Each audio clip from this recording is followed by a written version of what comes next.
ক্ষতি হয়, রোগ প্রতিরোধ ক্ষমতা কমে যায়, ব্লাড প্রেশার বেড়ে যায়, গলা ব্যথা হতে পারে, হজম শক্তি কমে যায়, শরীর দুর্বল হয়ে যায়, ঘন ঘন মাথা ব্যথা হয় এবং শ্বাসকষ্ট হয়।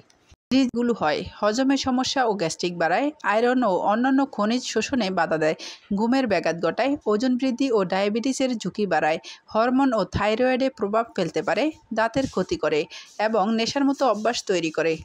উপায় ১. তারা আপনার সাফল্যে খুশি না হয়ে আপনার সাথে প্রতিযোগিতা করবে। ২. তারা আপনার শত্রুদের সাথে সম্পর্ক রাখবে। ৩. তারা আপনার সম্পর্কে বদনাম ছড়াবে। গোপন সুখের লক্ষণ হতে পারে থাইরয়েডের সমস্যা, ডায়াবেটিস, হৃদরোগ ও শ্বাসযন্ত্রের সমস্যা, মানসিক স্বাস্থ্যজনিত সমস্যা, রক্ত স্বল্পতা, লিভার বা কিডনি সমস্যা, পুষ্টির ঘাটতি ও খারাপ জীবনযাপন।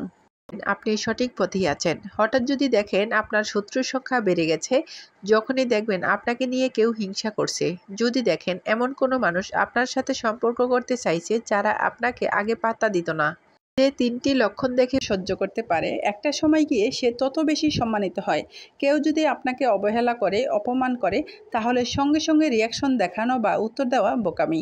একটু সহ্য করুন, একটু ধৈর্য ধরুন, দেখবেন আপনার অপমানের সবচেয়ে কড়া জবাবটা সময়ই দিয়ে দিয়েছে। তাই কেউ অপমান করলে হতাশা না হয়ে নিজের লক্ষ্যে অটল থাকুন।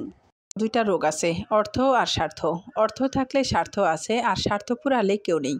নিজেকে সুস্থ রাখার সহজ সূত্রগুলো জেনে নিন। খাবার খেয়েই সাথে সাথে শুয়ে পড়বেন না। বিকেল ৫টার পর ভারী খাবার খাবেন না। ঠান্ডা পানি দিয়ে ঔষধ খাবেন না। পানি দিনে বেশি, রাতে কম পানি পান করবেন। রাত ১০টা থেকে ভোর ৪টা পর্যন্ত ঘুমানোর সঠিক সময়। দুটোই সহ্য করতে শিখো, কারণ সূর্য না থাকলে দুনিয়া অন্ধকার, আর স্বামী না থাকলে জীবন অন্ধকার। কাজ করিও না। বাবা মায়ের সম্পত্তি বিক্রি করে কখনো ভোগবিলাস করিও না। শ্বশুরবাড়ি থেকে টাকা পয়সা নিয়ে কখনো জীবনযাপন করিও না। অসৎ পথে টাকা ইনকাম করে ধনী হওয়ার চেষ্টা করো না, এবং কাউকে ঠকিয়ে নিজের জীবনে বিপদ ডেকে আনিও না। যদি